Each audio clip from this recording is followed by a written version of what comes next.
Hollywood, Hollywood, Hollywood, Hollywood, Hollywood, Hollywood. Let me welcome you to Hollywood, Hollywood, Hollywood, Hollywood, Hollywood. From the Hollywood, oh yeah. Hollywood. Hi, and welcome to the Film 5.0 podcast, Roll Camera. Today, we're going to be talking about scalability. And along with me is my co-host, Stephen Hillard, and we're joined by Jeremy Hull. We know Jeremy from a past movie experience this summer, and we liked him so much, we're like, hey, why don't you come on and yak with us for a while? So, Jeremy, his background is he is an independent filmmaker and a marketing extraordinaire. Jeremy has done a lot of different jobs, but mostly he is a writer, director, and producer. So, Jeremy, say hello to everybody. Hello, everybody. Thank you for having me. Hello to everybody. Hello. So that's Stephen, that's Jeremy, and myself. All right. So let's get into it. You're also going to hear, by the way, stories. We sometimes go off on tangents, go with it. I'm also dyslexic. So if you hear me jumble some words, have a good laugh. You might also try the game of every time I say the wrong word, take a shot. That'll be interesting. All right, so we're going to talk about scalability. Steve's already taken a shot. See, there's vodka in there. Yeah, coffee driven vodka. Keeps them sharp. That's right. We're going to have a guest on, and later on in a couple episodes, you are going to want to listen to this guy. When we have Jamie Barber on, he's got stories, and we're going to learn a lot. Okay. I mean, fortunately, I was part of some of those stories, but not all of them. So. Save those for later. Season finale. Yes, that would be a season finale. This is season 2, by the way. Season 2. All right. So when we talk about scalability, here are some of the things that I jotted down and sent to the guys. And you could think of it as large scale versus low budget or no budget, union, non-union. How many shooting weeks, big, films like Steve and I have worked on, it's maybe months, maybe you only have a couple weeks. So we're going to be talking about scalability in this first episode because it also goes with what Film 5.0, our seminars, have to deal with, which is scalability on all levels. Scalability on, your budget, distribution, you name it. Nobody has the exact same budget. And Film 5.0 is about the scalability and about talking to people on different levels. We may be talking about the higher end of some of the features that Steve and I worked on. And Jeremy certainly can talk from the lower end of making movies. And the same things hold true. Sorry, Jamie. Jeremy. No, it's the floor accurate. of it. It's Bottom tier. It's a different, right. Different experience. Exactly. Like on Fridays, we would often on the set of Anchorman have lobster and steak. Jeremy, on a Friday, what would you guys have? Hope somebody has $20 to swing through the drive-thru. That's exactly. That's catering. Wait, did we have lobster and steak? I don't remember that. So. Yeah. I drove past a Red Lobster once on the way to a shoot. So does that count? Yep, it counts. My favorite moments is when the In-N-Out truck would show up on the set. In-N-Out Burger would show up on the set for lunch. Everybody like that. In fact, we got busted by going on somebody else's set one day and trying to get a hamburger, and they knew we weren't part of that crew. So they were like, "Put it back!" Like, holy shit! I mean, it was worth the effort. I don't know how they knew we weren't part of it, but the security guy busted us right away. I don't know. He did. I mean, it was like we were walking past and we just grabbed it and went at the same time. He was like, "Put it back." Yeah, it was at Paramount on the lot. It was on the lot, Jeremy. not allowed. Yeah. I filmed in a parking lot. Yeah, we've done that too. It's like the same. Yeah, See? it can be. Scalability, right Yeah, there. and it had a gate. There you go. There you go. I mean, I think in terms of when you mentioned, I think of scalability, it all begins with budget. Like basically. I mean, I think the whole film industry started, when the assembly line industry started, and they sort of copied that style, like having different people do different things on a set, if that makes sense. And so the scalability comes down to the fact, I mean, you have all those same things going on, like wardrobe and set decorating and cameramen, but on a smaller budget, it could be that one of those people might be three of those departments or more. I mean, that's really the main way to describe it, I think. Like it gets down to people and budget. Yeah, well, the thing, kind of tail end of the 90s, early 2000s, once digital technology kind of became a very consumer-driven thing where you could go get a fairly, even way, late 90s, early 2000s, you could get a digital camera and start shooting stuff on it. Well, that technology has expanded rapidly. So there's been this huge boom of do-it-yourself filmmaking so that assembly line structure that you're talking about has become, well, why do we need a crew of 30, 40, 50 people when me and my 5 buddies can go out and do it ourselves? Now, there's advantages to it, but there's also a lot of disadvantages to it. You can work with a smaller budget, but just because you have digital technology that allows you to produce a high image quality and shoot something on the fly doesn't necessarily mean you still have the resources readily available to create something at a high caliber, high level scale like you would see out of a traditional Hollywood studio system. So the scalability has kind of fluctuated drastically, if that makes sense. But yes, it does all boil down to budget. I mean, the bigger the budget you have, the more resources you have at your disposal to do more things. I think there's 3 things that are that always stay the same. One is time equals money, right? It's about the time and the money that you have. The other thing is it's always about the story. And thirdly, it's about your preparation, right? Let's face it. Even if you don't have a lot of money, but you really prepare for something, you've really thought out the angles, you've really thought out everything about it, and you're like, okay, this can be done in this way. It's all about preparation. Now, when Steve and I work, most of the preparation has been done 6 months to a year ahead of time. And we come in and as camera people and we shoot, right? And Jeremy, and what you work on, you're thinking of everything. You literally have to do everything. Where at the level that we worked at, everybody had a position and a job. And on your level and even above that, you have to think of everything, right? And one of the things that since I retired from the industry, I've shot more low budget films over the last 10 years.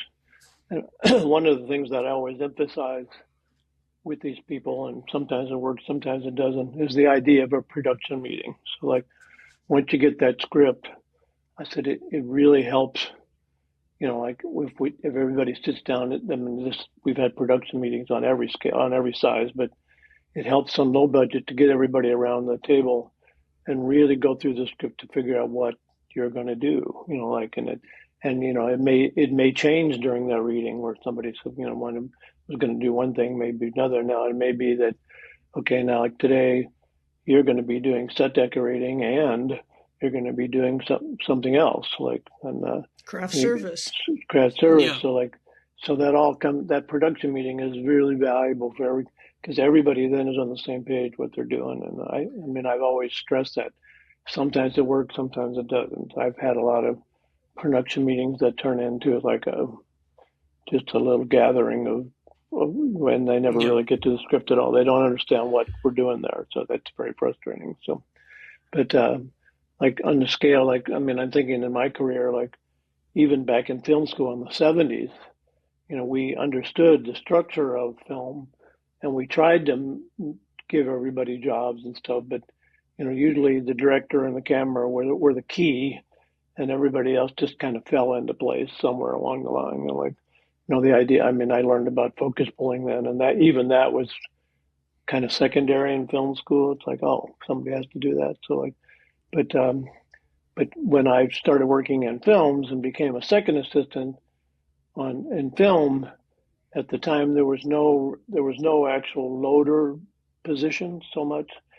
Although my first film was Blues Brothers, and I was the loader on Blues Brothers, and that's all I was for a while. But when I started getting hired as a second assistant, they weren't hiring a loader, so I was doing both, and that happened for a while. Like where I would stay on the set as much as I could, and we'd get a system where I would, while they were shooting, I would go load, and then while we were setting up, I'd stay on the set to help the first assistant. So things like that, you find ways to make it all work. And then it wasn't until later that I think on Terms of Endearment was the first time I ever had a loader. So, and that was kind of new. So, but I also remember Francis Coppola on The Outsiders saying to us, he had a lot of interns. He was very big on that. And he said one day when I was doing the slate, he said, well, he said, one of these days, someday you guys are not going to need any of this stuff. And he says, what are you going to do then? And I didn't know where he was going. He says, well, he told everybody, he said, learn to write, because at someday you're all going to be able to make movies. And he knew that was coming, like the digital world. And Oh he yeah, was he called it. he called this in the early '80s. He goes, learn to write, because you're all going to be able to make movies someday. And he was right Yeah. dead on about that. So, but one of the other things that he did in terms of scale, which is unlike most films because he had the money, was on The Outsiders. He shot the whole film with the young actors, while during prep he'd take them out to all the locations and do the whole film on video, have them go through everything. He spent weeks doing that before we even got there, just so they were familiar with the sets and they rehearsed on video.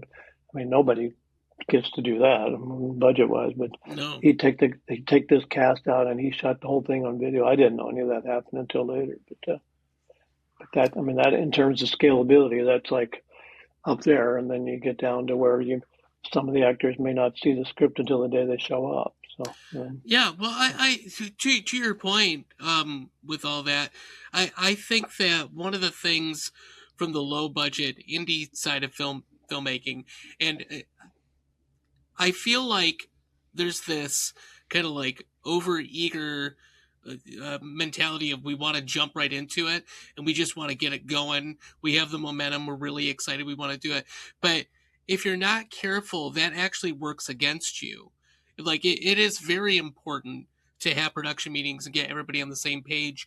And also, if you understand the structure of how it's done in a studio system, even if you go back to, the 70s, 80s, and look at kind of the pipeline that they had in place when they were shooting on film and not digital, you can understand what each person did during the production, in post-production, so on and so forth. And you can figure out in a low budget mentality, which positions can I merge together? What makes sense? Like for me, I think it's really intelligent to, if you're shooting digitally, you have DIT on set who's going to, dump all your footage and categorize everything, keep it organized, make sure everything's up to snuff. Why can't that position also be your editor? Because they're going to have to deal with the digital files anyways. It's going to get to them at some point. So if you can combine DIT and the editor into one position, then you have someone that is organizing all of their own footage that they're going to play with. They can start chopping together rough sequences. They can figure out what's missing. Oh, we need a shot of this. Otherwise, the sequence isn't going to cut together. Those are the types of positions that you can combine. And I'm sure that there's things in a low budget setting in the camera department, which, you know, that's your guys' world, you know, if we don't have a full crew, okay, then the first AC can do this, this, and this, but then we're going to need somebody else to do the other things. You Well, know, also so in the camera world, the first now as of late now, I mean nowadays the camera world gets eliminated. The first thing gets eliminated is maybe the DP and the operator became the same thing, became the same person.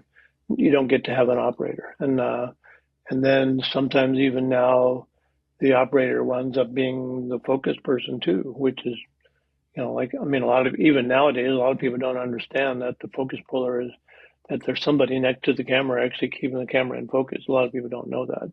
You know, when I did my careers, that people would shake their heads. I mean, you're not looking through the camera and you're doing focus. And I said that's been going on for 100 years, yes. But nowadays, the focus puller doesn't stand next to the camera necessarily. He stands by a monitor sometimes. But the camera department is where the scalability thing comes into effect. Like even in the union now, there's clauses now where you're not where you don't necessarily get to have an operator. So that, you know, that was kind of taken away, and you know, they know that some DPs like to operate themselves, like Roger Deakins.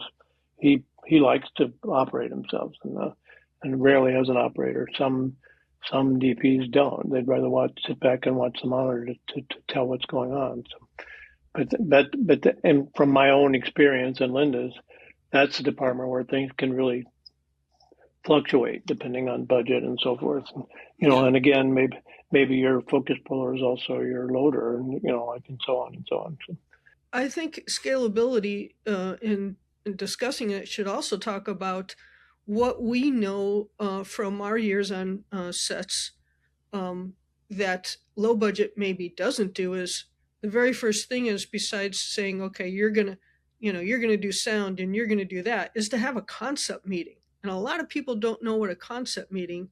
And in our film seminars with the Film 5.0, is we talk about that. We talk about each step of the process and why it matters.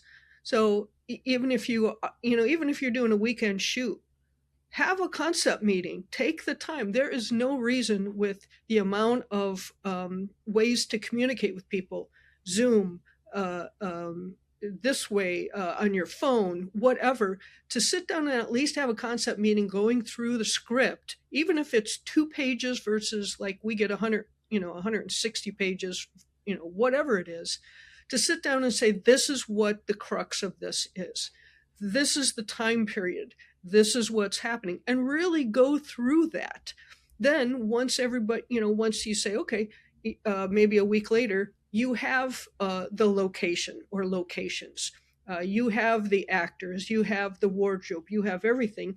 That's when then you have a production meeting and you say, okay, so everyone was supposed to do their part and get the things that were listed in the concept meeting. Now let's talk about it. We're a week away from shooting. Let's go through the script, and if anybody has any changes or questions, let's do that. So I think in the scalability, whether it's a multi-million-dollar film, or you guys are just doing this on the weekend, following these steps and really talking through it, that's what scalability also is. Yeah, again, that comes down to time, and your script, your time frame, how long time you got to do this film, if you have time for even that. So, yeah, right. Well, I feel like, correct me if I'm wrong here, but like when you work in a studio environment, you also kind of have this outside pressure, executive pressure of, this is the timeline we're operating on. We have to be into production by this date. We have to be out of production by this date. So that way we're trying to work towards a release window. In low budget filmmaking, like the lowest end of the indie world, which has been my predominant experience, again, I think people rush into things trying to get it done as soon as possible, but they're faking themselves out by doing that, because no one's demanding their project. Like no one is, you're trying to bring it to life so that way people acknowledge it and knows it exists. Use the fact that nobody really knows about it right now as we're putting it together, trying to get the right people on board, trying to raise the money for it, trying to gather all the props in the wardrobe. Don't be in a rush to get to the finish line, because no one is waiting at the finish line. It's just all in your head. So I really think that for the low budget end of things, people need to get very resourceful and recognize that there is no time date on this. You take your time, do it right. Make sure it looks really good. Make sure it sounds great. Make sure you've cast the right people. Even if you only have, $500 to play with, like, it is what it is. Do it piece by piece and really use that expanse of time to your advantage to get it done properly. That's Well, that's kind of it. It's preparation. Yeah. But that's kind of an advantage for low budget, because like a larger scale film, and it all starts with producers rounding up the money, and the money there's a certain time frame. You have actors that have certain time frames. They can only, they may have other commitments. Everything has to fall within a certain time. Correct, so but you do have more people to do more tasks. You do, but I mean, it's stricter in terms of the time frame. On the lower budget film, like you say, you might have more flexibility in that respect. So, I mean, that I'm guessing you do, maybe not. But you should have more flexibility. Well, we did. I did a spec spot reel, and Steve was my DP, and we would get as much of it together as we possibly could. Then we'd say, okay, we have this in place, and this in place. It's time to put a date on the calendar. And it's a very important thing, but we wouldn't do that until we had a lot of things in place and people in place. Like, hey, we're shooting for this date, and we used all professionals that we've worked with. So, even on that level, it's like we prepared, we talked to other people. Hey, we're thinking about doing this. Do you have any suggestions, whatever? And it was a good amount of prep, but then you have to put a date and you have to go to it, because in reality, like you were saying with the big budget things, you have a deadline. And having some deadlines in a lower budget world is better than having specific deadlines. I mean, you have to go with what you can do, right? Yeah. You have deadlines and time frames. Right. Like I say, like you have actors that might have other commitments. The more expensive the actor is, the more likely is somebody else is waiting for them. So correct. The more input they want too. Correct. We've done films where we've had actors bounce from one location, one set to another on different projects. Like Alyssa Milano was still doing a TV show she did when she came to work with us on Dickie Roberts, and she'd bounce back and forth on her days off where she could get away.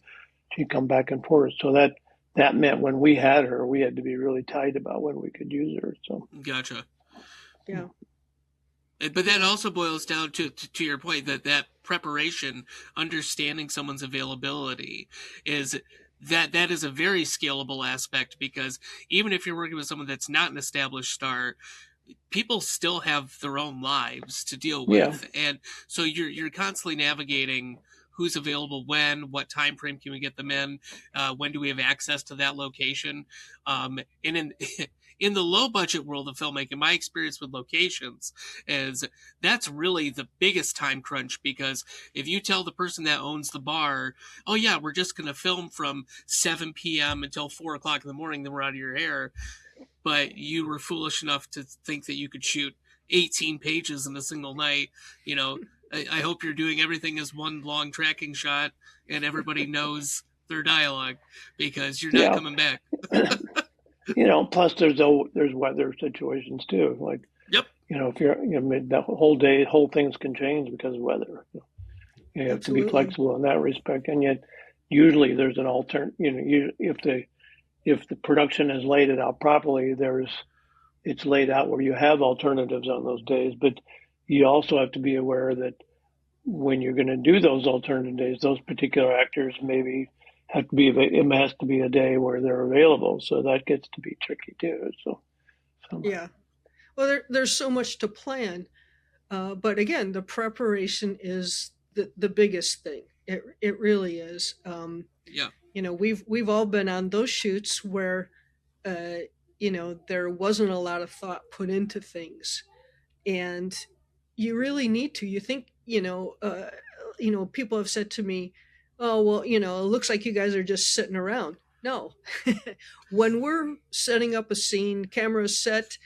Um, I, as Steve second, was thinking 2 and 3 scenes ahead of time. Where does this have to go? Does this need to be there? Has it been brought in from the truck? I'm talking to the grips. Hey, can I send my loader over there to start rigging this for you?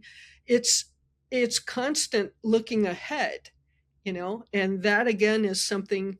No matter what scale or type or budget you're working on, that needs to be a part of it. And I think sometimes on lower budget movies, people don't, they think about what they're doing right there. Yeah. But as you get up into the professional realms, you've got to be thinking of that, because if I'm not ready to have everything put on a stake bed to go to the next location, and Steve's already in a car with the camera and I'm meeting him, they're going to go, but what's going on? What have you guys been doing? It's not just that. It's like what equipment you need for certain days and stuff. But people that visit movie sets have often said to me, like there's these whole periods of time where it looks like everybody's just sitting around, like just while the scene is being played, and then when they say cut, it's like an explosion of people going and doing. Yeah, it's a game of hurry up and wait. Well, they all know what their next mission is, and they're all getting going like ants. Like if you're organized, all those people know what the next. They don't have to say, well, what are we doing next? They know what we're doing next, and that's part of the production and part of the organizing it, which saves time and money. So yeah, absolutely. Like a good crew knows what's coming next, and because they have a call sheet, which we'll talk about at some point, and they've been at the production meeting, and they know what the script is, and they know what's coming next. And, the logic of it is that if you're doing a scene, generally, like a master, generally you'll do coverage, and most people are aware that, oh well, when we're done with this coverage, we're going to punch in and we're going to do this. Most people are aware of that, and like Griffin Electric can be planning that. So like, I've had gaffers that are already moving towards that before I even set up a shot. They know what we're doing. So yeah. Anyway, and that's what a good scout does too. That's something that we're also going to talk about it with Film 5.0 is, that scout matters. Even if it's one location or two, come in. Everybody needs to, come in and say, oh, this could be an issue. This could be a problem. When Steve and I have shot some low budget things, we walked into them and they say, okay, this is what, and I raise my hand and say, I hear a refrigerator. Oh yeah, I hear that, because that compressor goes on, there goes your take, right? Yeah. The air conditioning goes on, there goes that take. Try to have multiple locations back to back. Like, okay, we just have to go around the corner for the bar scene. A lot of people are like, oh, we're going to go here and then try to really tighten them up. And if you're doing this for the first time, even with your iPhone, really try to plan in such a way where, can I use one location for two different things? Yeah. It's all about that, because there are times when Steve and we worked on things and okay, where's the next set? Well, it's right next door at the coffee store. We've also worked on things where it's like, where's the next set? All right, well, that's on a different day, and we're going to have to go, we're going to have to go into Burbank for that, just for maybe the turnaround, looking outside because they want a different location. So again, the preparation is the biggest part of any project. It really is. I completely agree. I mean, when I did The Visitors, which that was done, we never had more than a crew of 8 people on any given night that we were filming. And the mistake that I had made was, again, you learn from experience, falling over your own Yes. feet. When we scouted the location, we walked around, and visually, especially at night, it was a very creepy location. It was very unsettling, and so you have not having the experience in it, you're just like, oh, this will look great on screen, and it wasn't sufficient.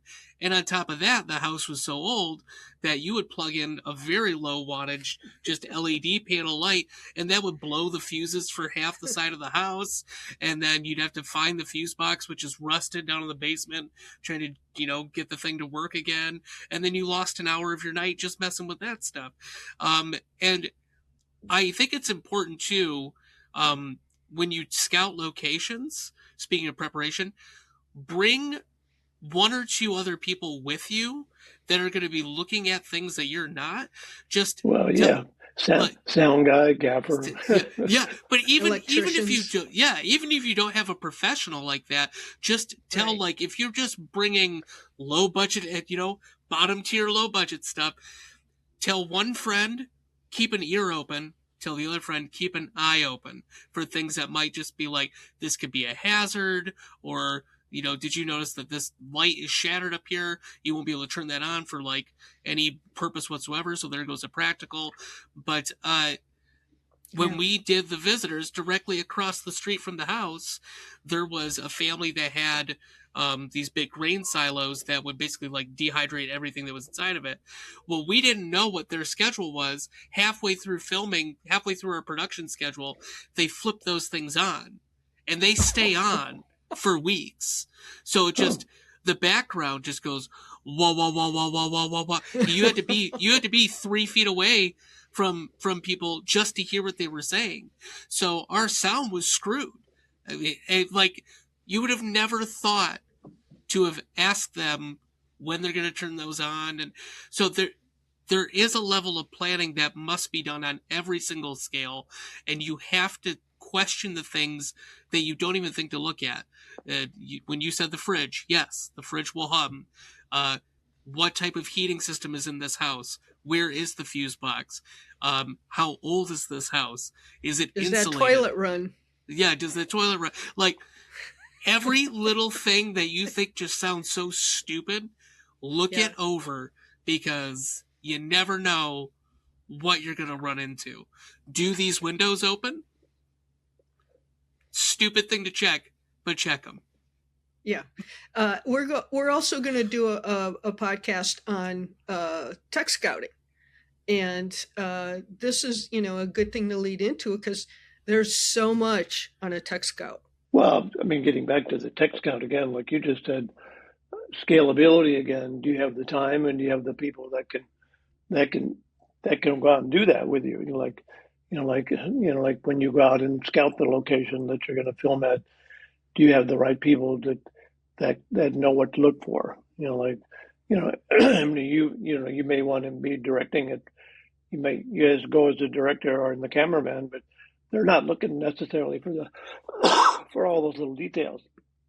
Like the sound of something, or or like thinking about when the sun, what window the sun comes in at a certain time of the day. I remember when we did Terms of Endearment, me and the other assistant, we sat in front of the house in Houston with a camera for the entire day, and every 5 minutes we'd shoot the house just to give the DP what the house looked like all day long. I mean, that's overkill, but we had, that's prepping with a bright budget. We sat there all day and gave him a look at the house, the way it changed up, to see what looked best, or what he was going to expect for it during each time of the day. So, yeah. There's so many different levels of, all the things that we're going to be talking about, not only in our podcast, but our seminars, because I think the one thing that will always be talked about is the preparation in some way, shape, or form. Every podcast, everything that we do will be about the preparation, because, even when we worked on movies like Anchorman, it was a 2-week prep at the prep house, prepping the camera. You just don't go in there and go, yeah, everything's here. everything has to be looked at. Every cable is made sure it works. And on low budget, somebody might say, yeah, I have a camera. I was just talking to someone recently. They said, yeah, a friend of mine has a BL and we're going to shoot on it. When's the last time it's been looked at? When's the last time somebody did a scratch test on it? What's a scratch test? Yeah. Something you have to do. Have you ever taken it in and had the flange checked? Well, why do I have to do that? Well, because you're talking about a camera that's been sitting for 10 years. Well, and it's also a film camera. It has more glitch possibilities. Yeah, absolutely. Scratches. So, they were like, their eyes opened. I said, I'm not trying to scare you. I'm trying to help you so that when that film gets developed and you look at it and go, what the hell's going on with that? It's all out of focus, or, it's jumping all over the place. So everything. I'm not sure nowadays why. I like to look at film, but I'm not sure why anybody, especially on low budget, thinks that way, because it's so much more expensive. So. Well, I think it's a novelty now. I really do. I think it's people are like, yeah, we can shoot. What about shooting film? You have a beautiful, Arri. Use it. You have a computer that can do anything, right? That's what I would say. If you're low budget, don't try to do the film. Shoot it on the medium that you have and get What's good, accessible. clean video. Right. Well, and there are clean audio. There are camera profiles that you can make it look anything what you want nowadays.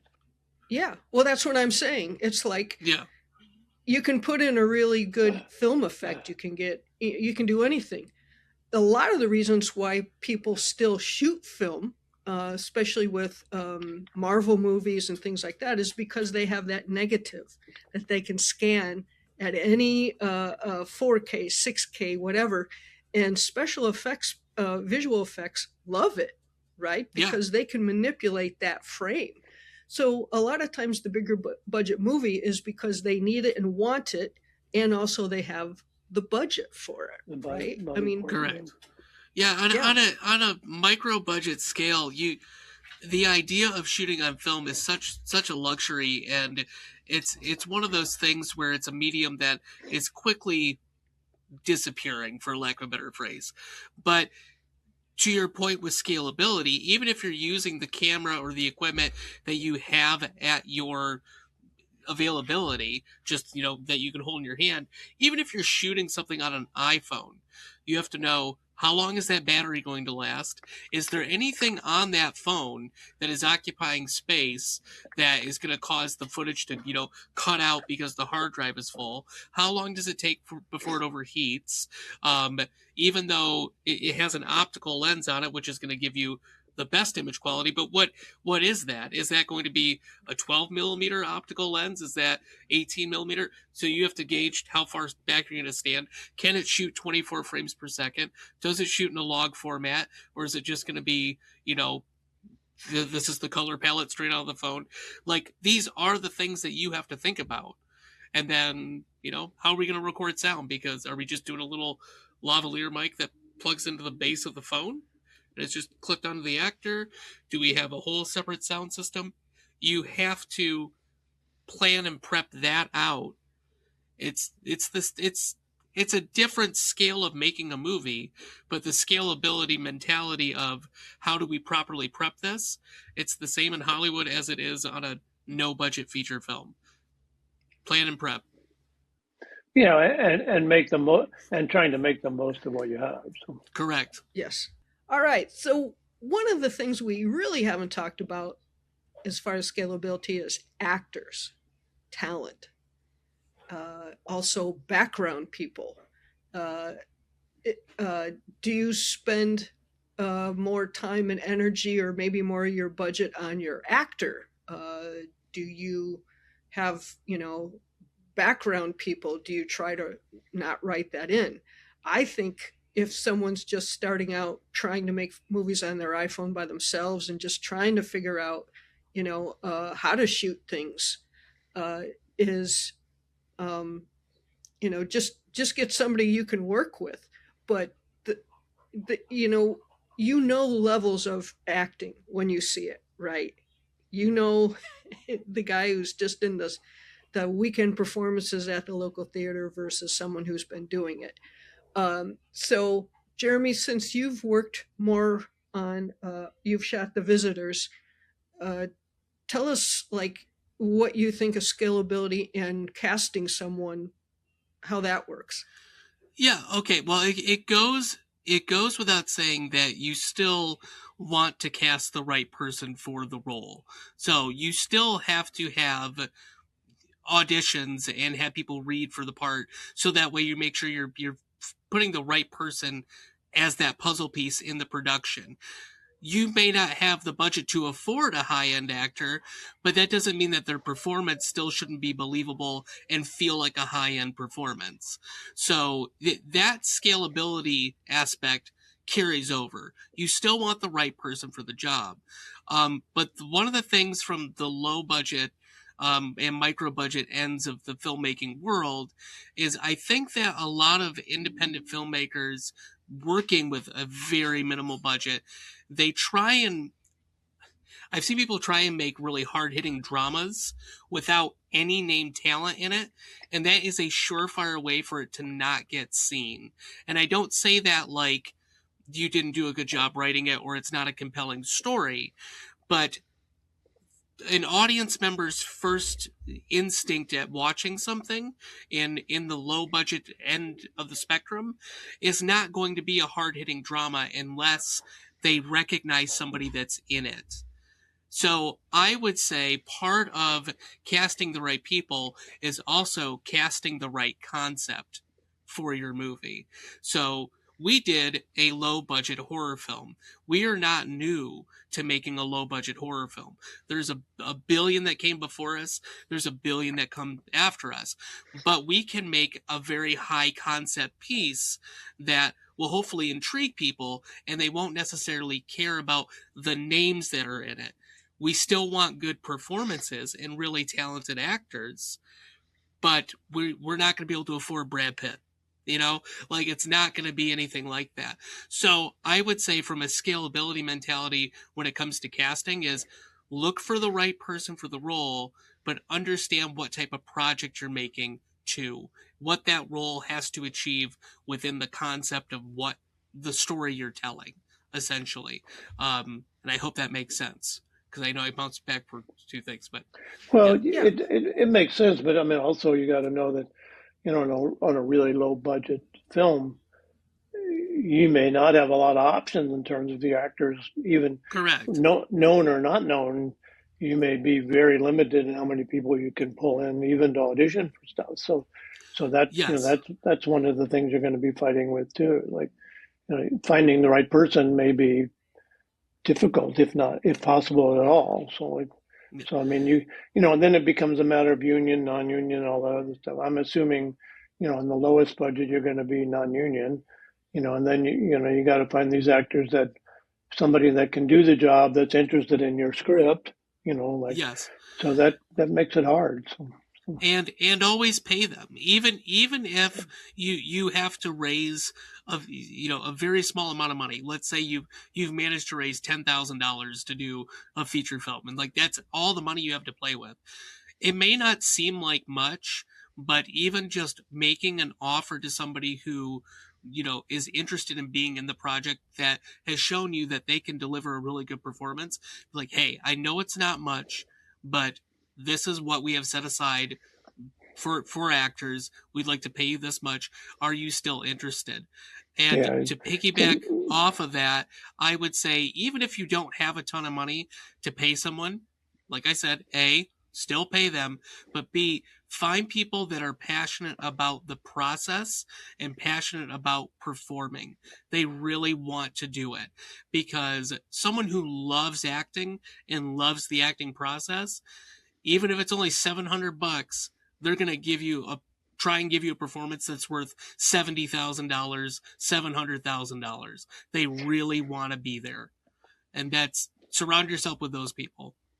Well, again, that gets down again, on the smaller scale, like, one, can you find those people? Two, and like you said, I agree that you should try to pay somebody always, but like if I have this much money to give somebody, so that's going to limit your window in terms of people that are going to come forward. So I mean, like obviously becomes more difficult on a lower budget thing. You don't have as much to offer, so it becomes more complicated and it becomes harder from your standpoint to find the right people if you can get them. Like so. It adds to the difficulty of it. So because you don't have as much, you don't have the track record, you don't have the money, you don't have the people behind you to get them interested. So you have to find the actors that are passionate about, and want to move on, and hopefully you can interest them with your story. Like so, that's the hard part. So Yeah. And the other thing is that to my advice to people is don't ever say it's going to be fun. You're going to have a great time, because we all know it's not going to be fun. It's not going to be fun. And even though I'm paid a very good amount of money on union movie sets, and the producer says it's going to be fun. Sometimes it is, not always.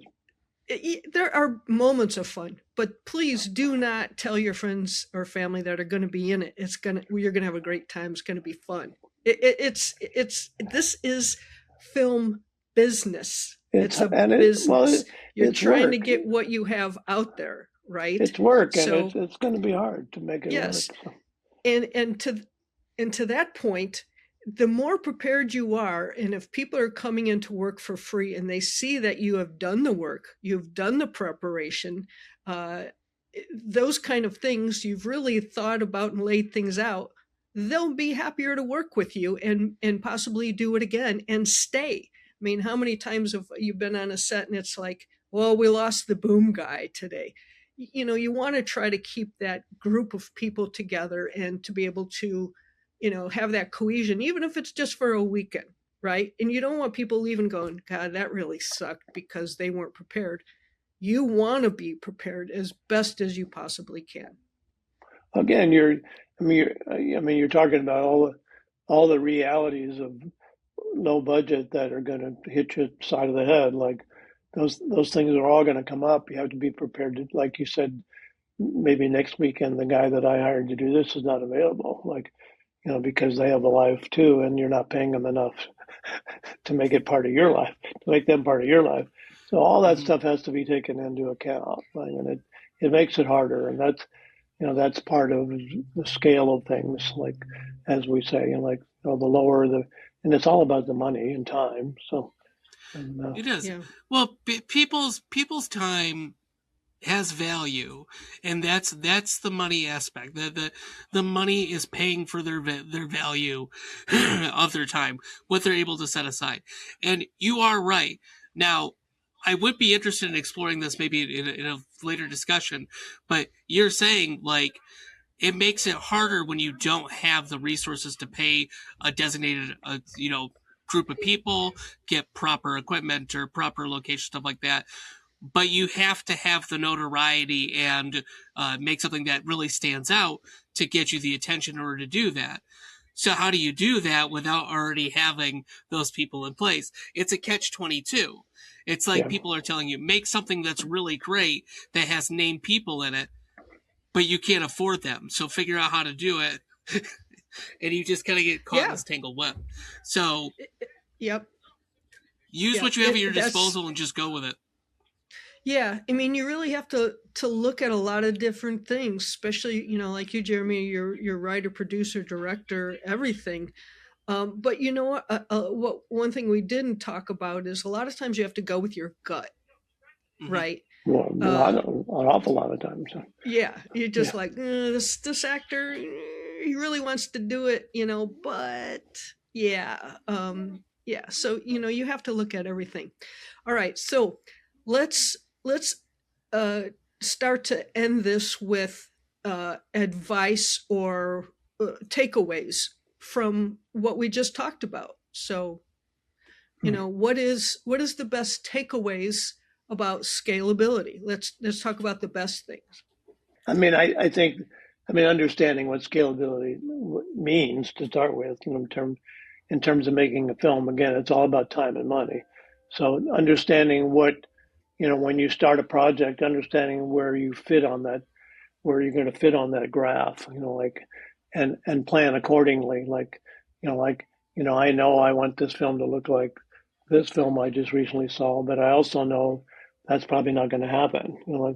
So you have to find your place on that graph where it's going to work for you, and work accordingly with your, starting with your, like your concept and your production meeting and your people that are available, to see where it fits on that graph, and like to see where to see where you are on that scale. That figuring all that out first. That's a big part of it. Does that make sense? So.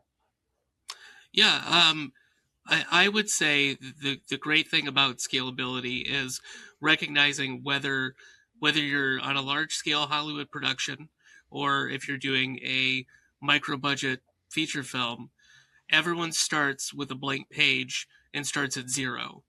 It's just a different roadmap to get to the finished product.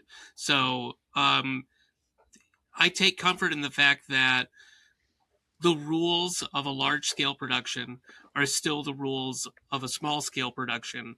You're just using different resources and managing your time differently to get to the end result. So don't beat yourself up if you're saying, I want to make this project, but all I have is, $2,000 set aside to do it. Okay, well, what do we have to do to raise more money? Or what can I shoot for the $2,000 that's already here? How can I make this work? And plan accordingly. It's it's not a race to the finish line.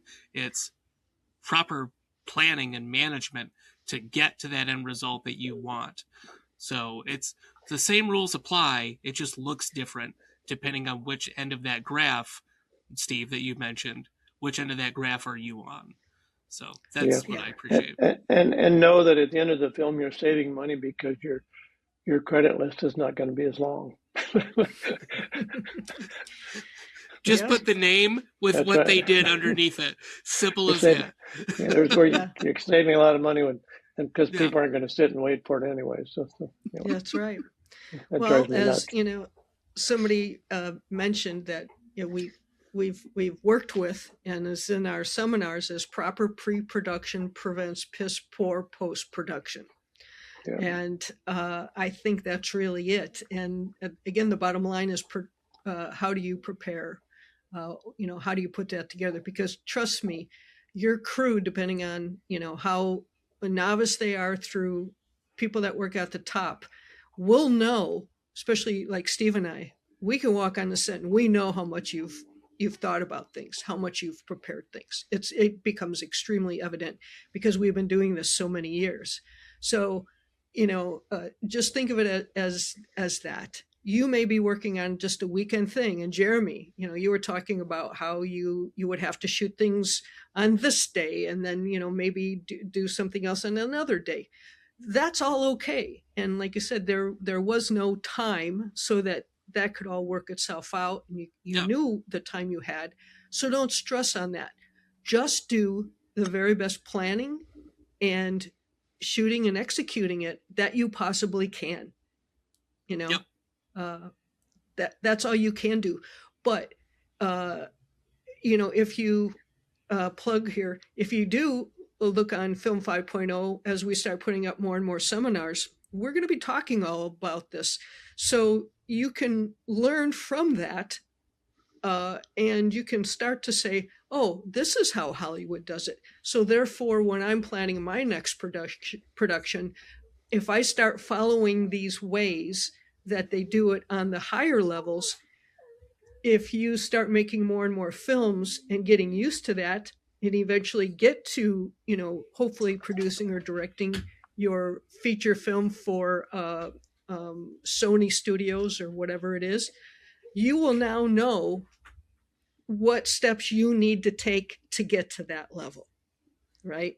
So that's the reason we're doing these podcasts and these seminars, is to help you understand that you may be starting down here, but with, watching videos and hearing the discussion from professionals, you can get up here and you can learn to do things in such a way that you are ready for the big time. Yeah, and Right? it could Because I be. think that's where everybody wants to go. I mean, it could be. It could be that everything we've talked about you already know, but I mean, Could be. if anything, we're just reinforcing some of the things that you know, and speaking from our own experience that if you already know that, you're right about what you're thinking, and then we're just That's right. substantiating what you probably already know, and you're right, and just keep moving forward on that respect. So Yeah. that makes Never sense. give up. Yeah. No. Okay. All right. Well, that just about does it for this episode on scalability. You've been listening to the Film 5.0 podcast, Roll Camera, and I've been joined by Steve Hillary. Hillary Clinton. I knew it. See, on the Bing, screen it I just, did really good. on the That was screen I did it really says good. on the screen it just says Steven. So Well, somebody forgot to add their last name. do I have All right. to do So that? we can. Oh, Yeah. I don't know All right. Let's try that again, kids. All right. So I'm just going to say thank you for listening and watching the Film 5.0 podcast, Roll Camera. And we hope that you join us on our next podcast, which will be, I don't know, you're just going to have to watch and find out. So thanks and have a good day.